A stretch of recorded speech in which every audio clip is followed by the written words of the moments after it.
everyone, my name's Angela Cripps. And I'm Alan Clark, and together we're Alas, Cripps and Clark.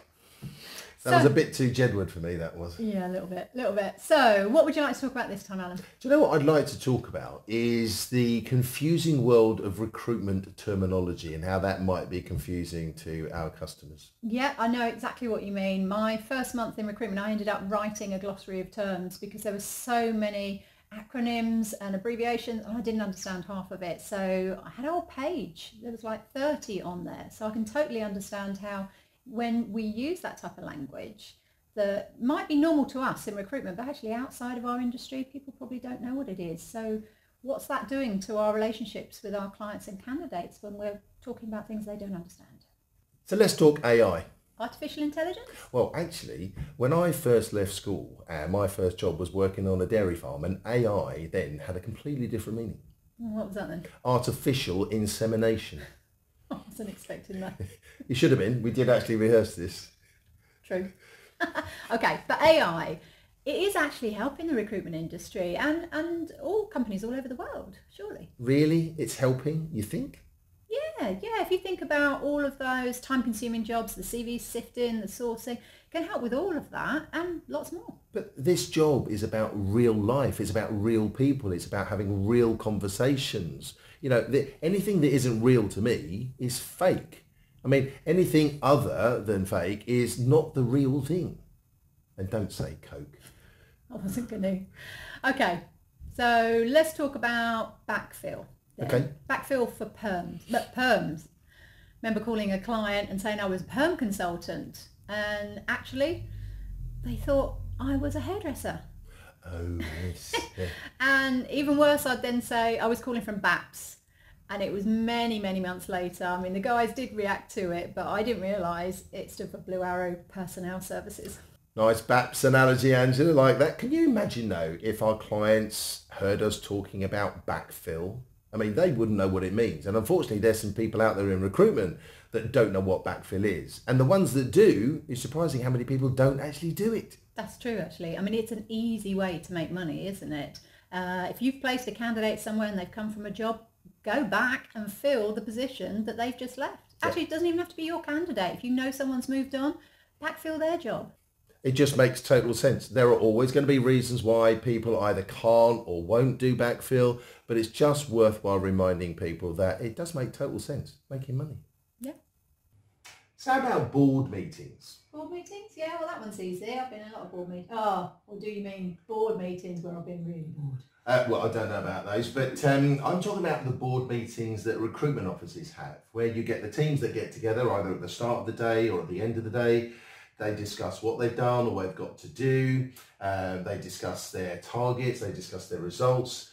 And I've seen perfectly marked out whiteboards with very thin tape, and they'll write their numbers on. They'll use magnetic coloured dots, one for a CV out, one for an interview, one for a placement, a job on. And it's a great visual motivational tool for people to look at. It's not obviously quite as techy as some of the onboard dashboards that we get. But, I mean, have you ever seen the recruitment office without a whiteboard? Yeah, I don't think I have actually. Good old Nobo boards. What would we do without them? So board meetings got a double meaning. What about contingency?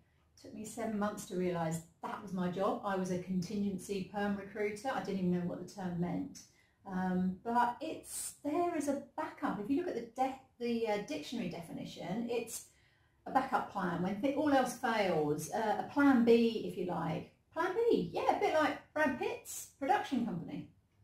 No, don't know what you're talking about. Plan B. Brad Pitt and Jennifer Aniston, when they were married, they set up a production company.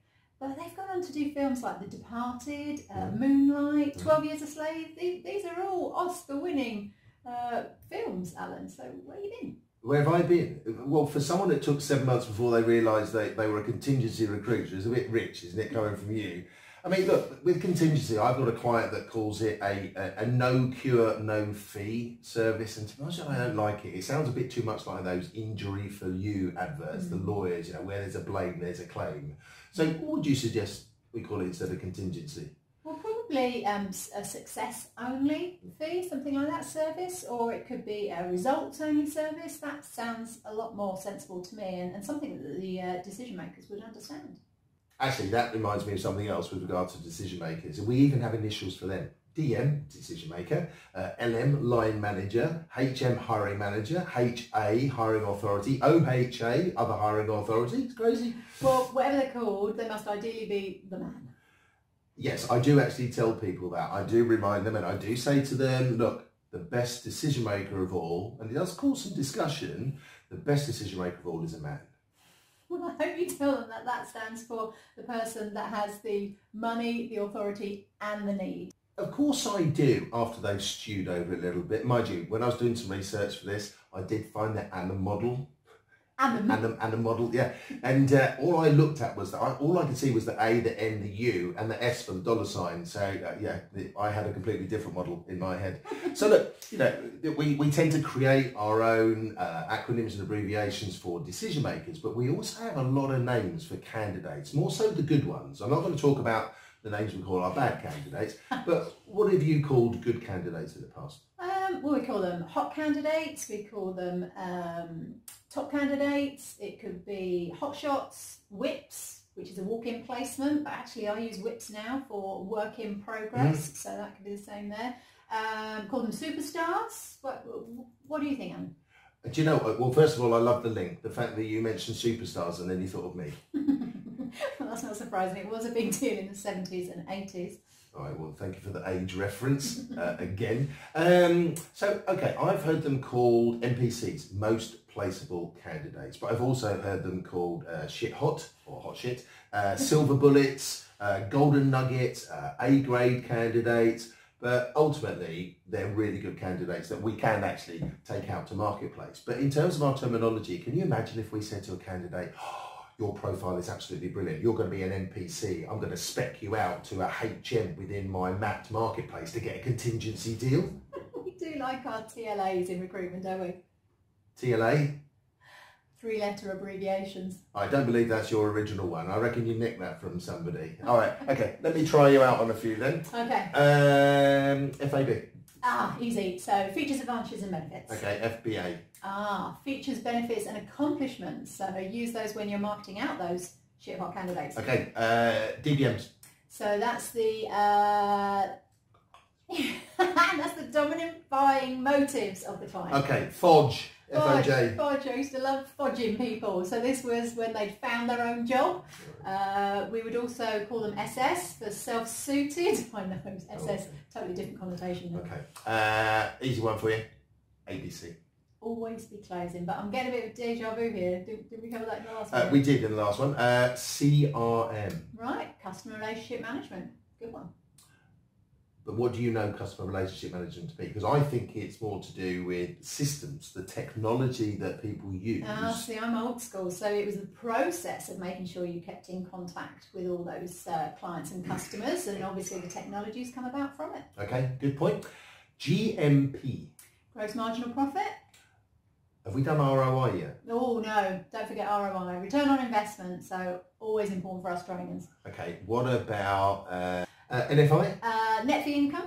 Yeah, good. So it doesn't mean no freaking idea then. Oh, I need to change that. What about QBPs? QBP is one of my favourites. So quarterly business plans, and you can have ABPs with that as well, annual business plans. Okay, so QBP, ABP, last one then, FUC. What? FUC. I used to write this all over my Blue Arrow planner. We had our 52-week planner, and if I was doing a follow-up call, I'd just write on there FUC, and my boss would look at my planner and he thought, he's doing fuck call again today. Right, moving on. IR35. No, you're not. What do you mean I'm not? You're not 35. I've seen your 50th birthday celebration photographs. And anyway, I thought you were a sort of English literature person. You don't say IR35, unless of course you're from the West Country and you go IR35. You say I am 35. No, you're not 35 either. I've seen your 50th birthday celebrations and they were a long time ago. No, IR35. IR35 being a piece of legislation that allows HMRC to collect additional payment where a contractor is an employee in all but name. If a contractor is operating through an intermediary, such as limited company, and but for that intermediary, they would be an employee of that client, IR35 kicks in.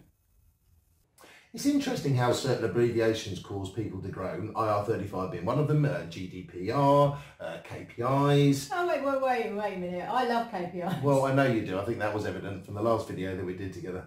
Look, it's simple. If someone wants to be the best that they can be, then they need to know what key performance or the outcomes that they're going to need to actually achieve success. Okay. So it's nothing confusing about that. And if done right, then there's no reason for people to grow. It's always a total motivator for me. Okay. So could you imagine if we'd actually called them peak performance indicators instead of key performance indicators? That would have been abbreviated to PPI. Now that would have been a completely different groan. Look, there's one other word. There's only a single word that I see a lot of where it just makes recruiters groan. What do you reckon it is? Cold calling? Oh no, that's 2 words. Monday. Monday's good, but it's not what I'm looking for. It's very close though. You're playing catchphrase now. Yeah, exactly. Say what you see. Oh, portals. All right. But if you're not into sci-fi, you're not going to know what a portal is. No. We're not necessarily talking about Stargate or, although actually there might be a few Stranger Things watching. We're not talking about that type of portal. You know, the sorts of portals that the larger organisations use. Ah, okay. So these are the electronic systems that companies use to have that communication with their clients and with the agencies, or with the agency's agents, or vice versa, that type of communication. Yeah, but it's that communication that gets people groaning, because it's very clunky and it's delayed, and you know, it's no great way for a PSL to communicate with someone who might not even be the decision maker. You know, it's almost as if this information does go into a portal, into a black hole, into another dimension, never to be seen again, and we never hear back from the decision makers. Okay, no, I can understand that. And then you brought up another one in there as well, PSL. So there's another. I remember when they first came in years and years ago, but of course they're part of our... 1940... Not that long ago. But they are part of our language now. We use them all the time, and we forget sometimes when new people start, they don't know what a PSL is. So literally, it's a great way for clients to decide who their preferred suppliers are going to be and who they're going to put on that list. So thinking about it, it's just like a maitre d' at a posh restaurant, or it could be a bouncer at a nightclub. If your name's not on the list, you're not coming in. Yeah. So PSLs then pretty much does exactly what it says in the tin. Definitely. Nice one. Thank you very much, Mrs. Ronseal. We do love some letters though, don't we? We've got the REC, which of course was made up of FRES, FRES, and of course the IEC. We've got IOR, we've got APSCO, which used to be ATSCO, we've got KFC. Wait, still there. KFC? Yeah, I just threw that one in just to make sure you were listening, and of course retaining everything that we're talking about. Right, okay. Nice link. Retainers. There's another one. Yes. Well, Pete's up, hands it up. So, people outside of recruitment might see a retainer as something like a retaining wall, or if you're talking to an American, they probably think about us straightening our teeth. Yes, okay, so here's the thing. Retainers, people get confused. The clients focus on retainer being the method of payment. What they're not focusing on is the actual methodology to find the candidates, and that's usually some sort of search methodology, so that needs to be explained. I encourage recruiters that I train, don't say the word retainer, get them brought into the level of service. Ask for a project fee, ask for a down payment, ask for a deposit. Okay, yeah, good idea. So we've covered contingency, and now we've covered retainers, so both of which can potentially have different meanings to clients. Yeah. And just to throw something else into the mix, I was once asked by an American on a course if there was such a thing where you could mix the retained service with a contingency service, and if so, was it called a container? Now, that would really confuse the market. Marketing. Now there's a phrase that means different things to different people, and especially when they're talking about marketing their candidates. I've heard it called speccing a candidate, marketing out, send outs, sell-ins, canvassing, pitching. Right, actually this is one of my bugbears. It's when I hear recruiters say that they are speccing out a CV. Well, first of all, it sounds like when you're sending out a CV, you're just hitting the send button. Speccing out a CV. You're not speccing out a CV. You're not speccing out a piece of paper. You're actually presenting a candidate's profile, a real-life candidate profile, direct to a decision maker. Look, these people are maybe specialists within their field. They deserve your professional representation. Definitely. Now, specialists, SMEs. What? Small to medium-sized enterprises? No, subject matter experts. They're like you and me. I'll take that one, definitely. No, you'll not take that, definitely. Okay, I know we're getting towards the end. I've just got one question for you. Okay. What do you call a company that keeps its people dry? I don't know, Alan. What do you call a company? No, you're going to sound an umbrella company, aren't you? Right. Oh, okay. Definitely time for us to wrap it up here. No, okay, look. Yeah, but we haven't covered VAR yet. VAR, that's in football. All right, then we haven't covered TMO. No, that's in rugby. I'm going to watch you in my Hawkeye now. Yeah, but wouldn't it be good though if we did have a system, an electronic system, maybe some way of recording and looking back into the detail of the deals, what's gone well, what hasn't gone so well, maybe looking back at the figures and the ratios, and I can see you getting excited because you think I'm actually talking about KPIs, don't you? Yeah, I think I do get excited by KPIs, but actually maybe artificial intelligence could actually help us with that in the future. Who knows? But now is the time to actually wrap up. So thanks for listening. Our key message today is to make sure that you're not confusing your customers with the language that you use. So whether that's your internal or your external customers, make sure that those customer experiences are a good one. Thanks very much. Bye. I think we got away with that, didn't we? I don't think they'll notice any of the edits that we did on that at all. Every time we put a slide in. Yeah.